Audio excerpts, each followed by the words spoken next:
You know, the cow you picture in your head? Turns out that's only half the story. Not even. Today, we're gonna meet some breeds that look like they've walked straight out of a legend. We're totally reimagining the cow. Okay, seriously, try this with me. When I say the word cow, what's the first image that pops into your head? I'm willing to bet it's something black and white, maybe a Holstein, just kind of chilling in a green field, chewing its cud, you know? It's a peaceful, predictable image. It's basically the standard issue cow in our collective imagination. Well, I want you to hold on to that picture, because we're about to shatter it. Get ready to meet a cow that looks more like a heavyweight bodybuilder than a bovine. So, our first stop on this journey is a creature that doesn't just bend the rules of biology, it completely breaks the blueprint. Meet the Belgian blue. I mean, your first glance, you're not thinking farm animal. You're thinking this thing lives at the gym and is all about the gains. So, what is going on here? How does this happen? Well, it's not some kind of sci-fi experiment. It's pure genetics. It all comes down to this one protein called myostatin. Think of myostatin as the brake pedal for muscle growth. Well, in the Belgian blue, because of a natural genetic quirk, that brake is just broken. It doesn't work. And the result is this thing called double muscling, where the muscle growth just keeps on going. And this is the really crucial part. This wasn't cooked up in a lab. It was a totally natural genetic anomaly that just happened. But, of course, humans saw this and thought, whoa, look at the potential for meat production here. And we started selectively breeding them to make that trait even more pronounced. And that's where the line between nature and human design gets really, really blurry. The Belgian blue is this walking symbol of our ability to take a genetic fluke and just run with it.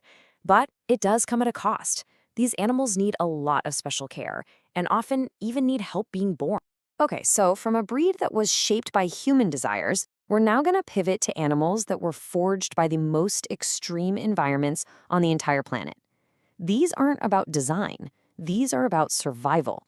They're living blueprints where natural selection was the one and only architect. And check this out. This slide just perfectly captures two absolute masters of survival at opposite ends of the spectrum. On one side, you've got the Yakutian cow, literally built to withstand the brutal cold of Siberia. And on the other, the zebu, which is perfectly engineered for suffocating tropical heat. Two totally different challenges and two brilliantly different solutions. Just take a second and let that number sink in. -50 degrees Celsius. That's -58 Fahrenheit. That's not just a bad day. That is the everyday environment the Yakutian cow calls home. It's a temperature where most life just gives up.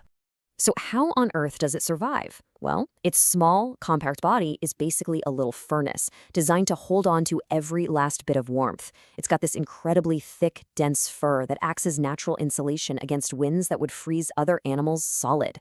And get this, its metabolism is so hyper-efficient, it can squeeze life-sustaining nutrients out of the tiniest bits of vegetation it finds under the snow.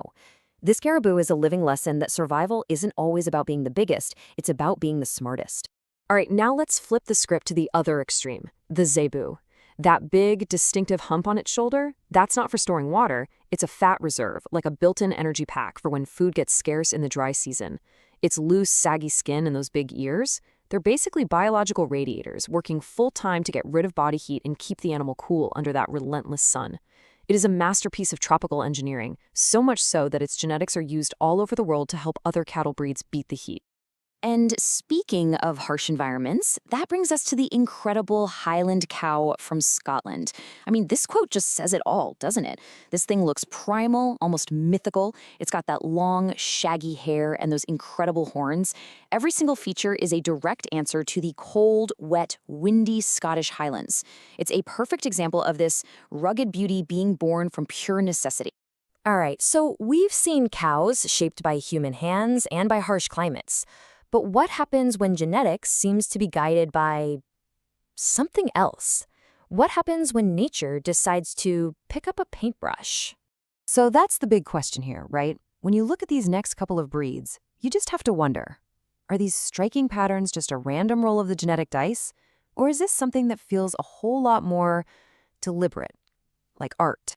I mean, just look at these two. On the left, the belted Galloway. People call it the Oreo cow. It's got this impossibly clean, perfect white band right around its middle. It's so precise, it looks like someone took masking tape and painted it. And then you have the panda cow. And yeah, it's exactly what it sounds like. The markings are so unbelievably similar to a giant panda's, it just makes you shake your head. These aren't just random spots. They're stable, inherited patterns that feel like they were designed. And then you have this beauty, the speckle park. So if the last two were all about precision and patterns, this one's about improvisation. It was bred in Canada, and its white coat is basically a canvas for this unique explosion of black spots and speckles. The best part? No two animals are ever the same. Each one is a totally unique, one-of-a-kind piece of art, a living, breathing, abstract painting. Okay, for our last section, we're shifting gears from pattern to pure presence. We're going to look at breeds that are just awe-inspiring, not only for how they look, but for their incredible scale and their deep, deep roots in human history. To really get a sense of that scale, just look at this number. We're talking about horn spans that can stretch over 2.5 meters.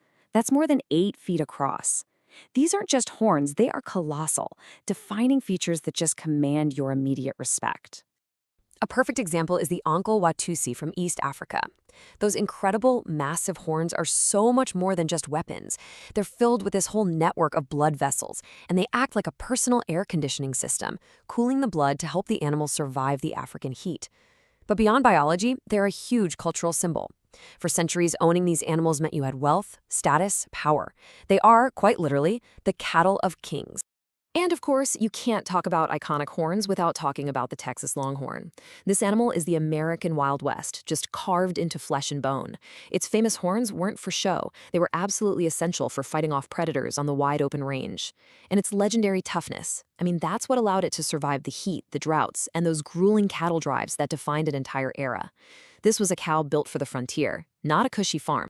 And now, for our final icon. We're going to leave the American West and travel all the way back to ancient Italy. Because the Chiana, well, it's a breed so massive, so powerful, and so perfectly proportioned that it genuinely looks less like an animal and more like a masterpiece that was chiseled from marble by a Roman sculptor. The Chianina is one of the oldest and largest cattle breeds on the entire planet. We're talking ancient. The Romans prized them for their pure strength. That brilliant white coat isn't just for show either. It helps reflect that hot Italian sun. But here's the most amazing part. For all of its incredible towering size and power, the Chianina is known for being remarkably calm and gentle. It's a true gentle giant. So, after seeing all of this, we have to circle back to that big question. From the human-guided muscle of the Belgian Blue, to the climate-forged survival of the Yakutian, to the artistry of the Speckle Park, and the sheer historical weight of the Chianina, what are we really looking at? Is it the raw power of nature? Or the guiding hand of humanity? Honestly, the truth is, those lines have become so blurred, they've almost disappeared. And what we're left with is a world of animals far more fantastic than we ever could have imagined.